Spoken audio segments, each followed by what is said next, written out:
Chapter 41. Tyler woke to the gong of the mansion's morning bell, the low, resonant sound vibrating through the walls like a phantom's call. For a moment, he stayed still, staring at the ceiling, his mind slow to shake off the weight of the night before. His thoughts flickered back to the argument, the one he'd had with Hyde, the one that had lingered in his head long after he stepped into Wednesday's room. Last night. Tyler's footsteps were heavy against the wooden floor as he made his way through the mansion's dim corridors. His mind was anything but quiet. "Stop acting like you're some overworked servant here," Hyde scoffed. "I don't see Leah so eager to help out." Tyler scowled. "She's a guest. And she's Judah's fiancée." "So are you," Hyde countered smoothly. Tyler clenched his jaw. "Have you forgotten everything this family has done for us?" Hyde snorted. "Oh, I remember everything, believe me. But you're acting like their kindness is a debt you have to carry around your neck like a noose. Like they stripped you of your pride instead of welcoming you in." Tyler shook his head as he reached Wednesday's door. "I just want to pay them back." "No, you just have to make our little cockroach happy," Hyde corrected. "And if that's the case, then do something that actually matters. This meaningless manual labor? That's what their servants are for. You're making a fool of yourself." Tyler didn't respond as he pushed open the heavy door to Wednesday's room. The fire in the hearth cast long shadows along the walls, flickering across the massive bookshelf, the worn desk with her typewriter, and the towering mirror in the corner. Wednesday was seated by the fireplace, her legs crossed, hands resting neatly in her lap. Her dark eyes lifted to meet his, sharp and unreadable. She'd heard everything. Tyler sighed and ran a hand through his hair. "Hyde's being an ass. Nothing new." Wednesday regarded him for a moment before speaking. "You don't have to pay us for our help, Tyler. But if the opportunity comes up in the future, we'll call it even." Tyler nodded, about to respond, but Hyde's presence surged forward. "See?" Hyde's voice slipped through his lips, smooth and knowing. "You don't have to act like a servant around them. If you want to pay them back, do it in one lump sum. Get it over with. Stop making it a constant weight on your conscience." Wednesday's expression didn't change. She simply watched. Tyler exhaled sharply, forcing himself back in control. Wednesday stood, her gaze unwavering. "Keep working, and the family won't be able to torture you." Tyler hesitated before nodding. It was more warning than reassurance. He had no doubt that whatever horrific traditions the Addamses had planned for the holidays would make the Hyde giddy. Without another word, Wednesday stepped closer, placed a firm hand against his chest, and shoved him backward onto the bed. Tyler barely had time to react before she climbed in beside him, settling with eerie ease. The firelight cast faint gold against her dark hair, her expression unreadable as she lay next to him, eyes closing as if they'd been in this position 100 times before. Tyler swallowed hard, staring at the ceiling, Hyde unusually quiet. Maybe, for once, he had nothing to say. "Morning." The distant chime of the mansion's bell echoed through the halls. Tyler blinked awake, muscles stiff, mind foggy with the remnants of sleep. The first thing he registered was warmth. The second was the weight beside him. He turned his head. Wednesday lay there, still as a statue, her breathing slow, her face barely illuminated by the weak morning light filtering through the heavy curtains. Tyler watched her for a moment, his thoughts tangled somewhere between last night's conversation and the stillness of this moment. Hyde stirred. "She fits, doesn't she?" Tyler didn't answer. He didn't need to. The mansion was alive with movement, the kind of eerie, chaotic energy that could only mean one thing: more Addamses were arriving. Tyler stood at the top of the grand staircase, still nursing the remnants of sleep from his bones as he watched the scene unfold below. The front doors had been thrown open, allowing the cold morning air to swirl into the dimly lit foyer. Outside, a procession of sleek, black vintage cars rolled up the driveway one by one, each more ominous than the last. Tyler still wasn't sure what to expect. The idea of the Addamses celebrating anything in a traditional way was laughable at best and terrifying at worst. But as he observed the arrivals, he quickly realized that Christmas spirit in this family likely translated to Gothic decadence, questionable gift exchanges, and enough unsettling traditions to make the Hyde feel right at home. "I like them already," Hyde murmured with approval. Tyler exhaled, rolling his shoulders as the first of the guests stepped inside. A tall woman in a floor-length black dress swept through the doorway, her dark veil trailing behind her like mist. Her features were severe, sharp cheekbones, crimson lips, and eyes that held a glint of something dangerous. Beside her, a pale man in a Victorian-style coat carried an old wooden box wrapped in chains, whispering something to it as though whatever was inside could hear him. Behind them, a pair of near-identical twins glided into the mansion, their high collars and funeral-like attire making them look like they belonged in an oil painting that stared back at you when you weren't looking. Then came an older gentleman, his beard long and silver, his walking cane tapping against the marble floor with a rhythm that sounded more like a countdown than a casual entrance.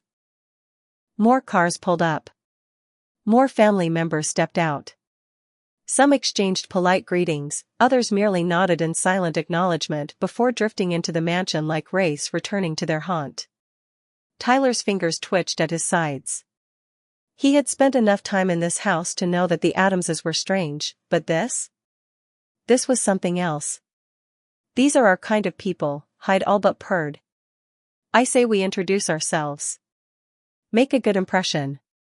"No," Tyler thought back, shifting his stance. "We're just going to observe. Suit yourself. But don't say I didn't warn you when they start testing you for sport." At that moment, a familiar voice cut through the growing murmur of the foyer. Finally, Adele Addams drawled, stepping into view. Her red lips curved into a smirk as she took in the scene. "The real party is starting." She was dressed in an elegant black ensemble that looked expensive yet effortless, her jewelry glinting under the candlelight. With a slow, knowing glance, she turned her gaze up to where Tyler stood, amusement dancing in her eyes. Well, she mused, "look who survived the night in our dear Wednesday's room." Tyler tensed, but refused to give her the reaction she was hoping for. "Morning, Adele." "Morning indeed," she purred before linking arms with another arriving cousin. "Try not to look so overwhelmed, sweetheart. You'll get used to it." Tyler wasn't so sure about that. Behind him, he heard the soft but unmistakable approach of Wednesday's footsteps. He turned slightly as she appeared at his side, dressed in her usual black attire, her presence effortlessly commanding, despite her silence. She took in the scene below with an impassive expression, before speaking in a flat, matter-of-fact tone. "They're judging you."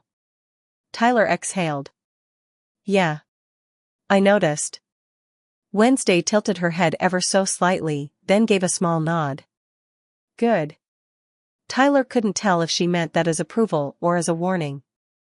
Either way, he had a feeling he was in for one hell of a holiday. Wednesday's gaze lingered on Adele, unreadable as ever.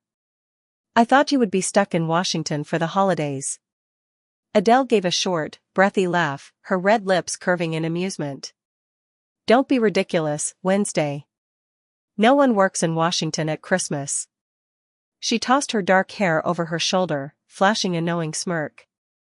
"And besides, what kind of Addams would I be if I missed our most horrifyingly extravagant gathering of the year?" Before Wednesday could retort, Grandmama shuffled forward with surprising speed, her arms outstretched. "Adele, my dear."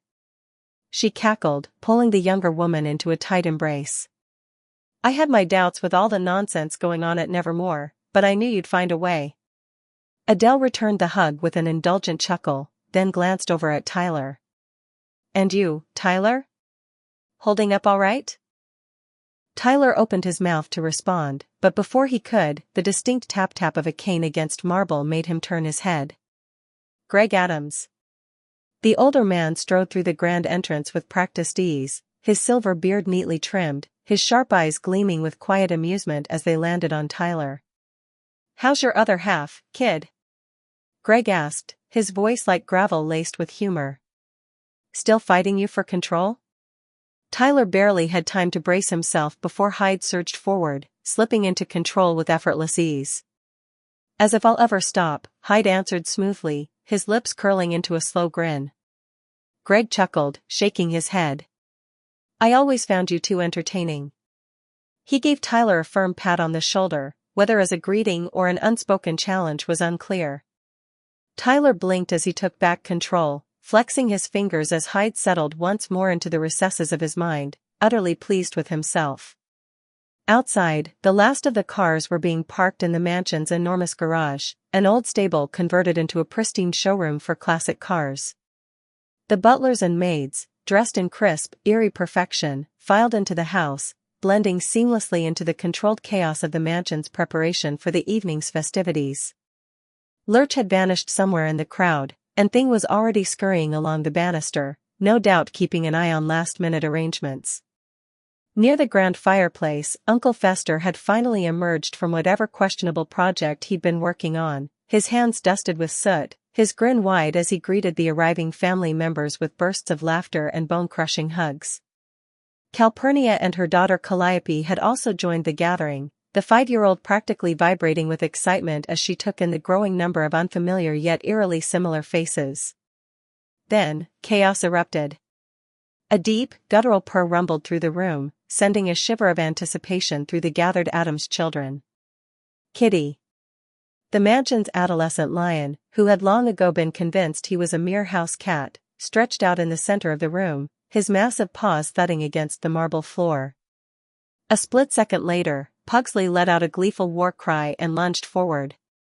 Calliope shrieked in delight and followed suit, and soon, a horde of younger Addamses were clambering over the massive feline, their laughter echoing through the halls as Kitty let out a long-suffering sigh and resigned himself to his fate. Tyler exhaled, shaking his head slightly. "Perfect," Hyde mused with delight. "Absolutely perfect." Tyler glanced at Wednesday, who was watching the scene with her usual detached interest. She caught his gaze and arched a single brow. "You should be afraid." Tyler crossed his arms. "Of what, exactly?" Wednesday tilted her head slightly, her voice disturbingly even. "The real fun hasn't started yet." The Addams children, full of mischief and excitement, gathered around the elders as the sound of distant chatter and laughter filled the air. They exchanged glances, their eyes gleaming with anticipation. Finally, it was Pugsley who spoke up, his voice barely containing the energy bubbling beneath the surface. "Can we go to the Christmas market in town?" Pugsley asked, grinning from ear to ear, his hand darting up to wave in front of Morticia, Gomez, and the other adults. "I heard they have all sorts of oddities. There's even a stall that sells taxidermy kittens." Wednesday, not one for unnecessary exuberance, glanced at her cousin Calpurnia, who stood silently next to her daughter, Calliope. Calpurnia gave a small nod, though she looked more amused than anything. Calliope's wide eyes flickered between the adults and the younger Addamses, eager to go wherever the chaos was happening. Tyler, still processing the events unfolding around him, let out a sigh, already aware of the inevitable. Gomez, ever the indulgent father, exchanged a look with Morticia, who nodded almost imperceptibly. They both raised an eyebrow in unison, as if weighing the risk of unleashing the Addams children upon the unsuspecting town. But it was clear they both knew their answer.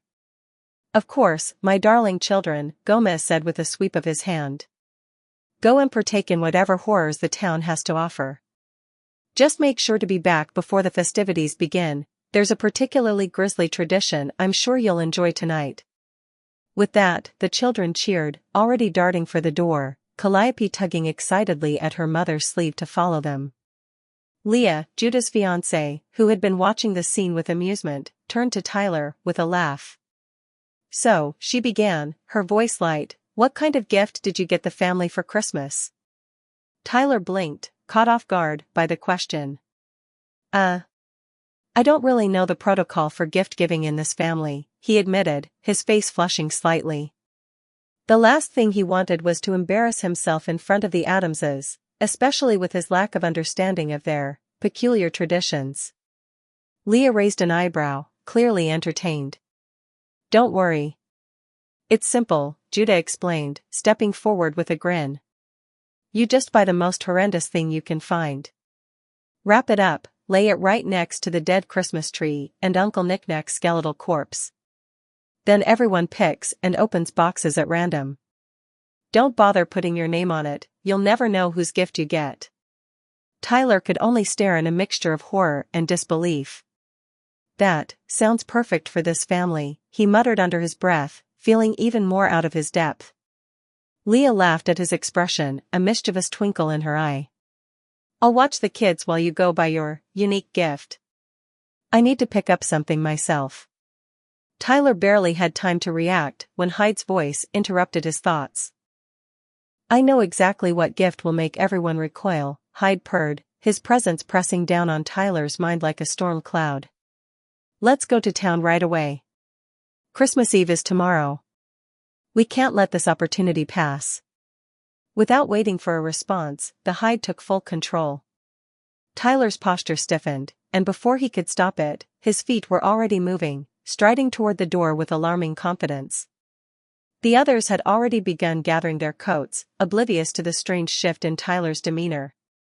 Perfect, Hyde muttered under his breath as they stepped outside, the chill of the air rushing to meet them. He could practically taste the chaos of the market already. Wednesday, still standing by the door, gave a small, almost imperceptible nod. Be careful, she said, though her words lacked any real concern. The town can be unpredictable at this time of year. Tyler, well, Hyde, shot her a grin as they walked past, feeling the electric pulse of the holiday madness that awaited them. You have no idea what's coming. With that, the group headed toward the Christmas market, the children bouncing excitedly ahead of them. The streets were already buzzing with holiday shoppers, but there was something off about the town tonight.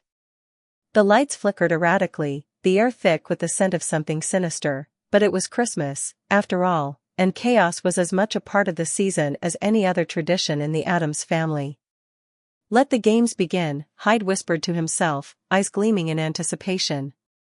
As the sun began to dip low over the horizon, casting an eerie glow over the streets of Westfield, the town braced itself for the inevitable arrival of the Addams family. The term Addams Town Riot had been coined long ago by the locals, and it was a phrase that carried with it both fear and excitement. No one knew exactly when the Addamses would descend on the town, but every year, whether summer or winter, it was always the same: chaos, hilarity, and a deep sense of unease. The vendors had prepared their stalls in advance, anticipating the family's particular tastes. Skeletons adorned the entranceways, jars of pickled eyeballs, and taxidermy animals, everything from kittens to crows, lined the shelves. The vendors were practically giddy at the thought of the Addamses' arrival. They had long since learned that the Addamses didn't care about price tags. It was all about the thrill of the purchase and the eccentricity of the goods. Word had gotten out that the classic black cars were approaching the mansion, and the town was ready for whatever came next.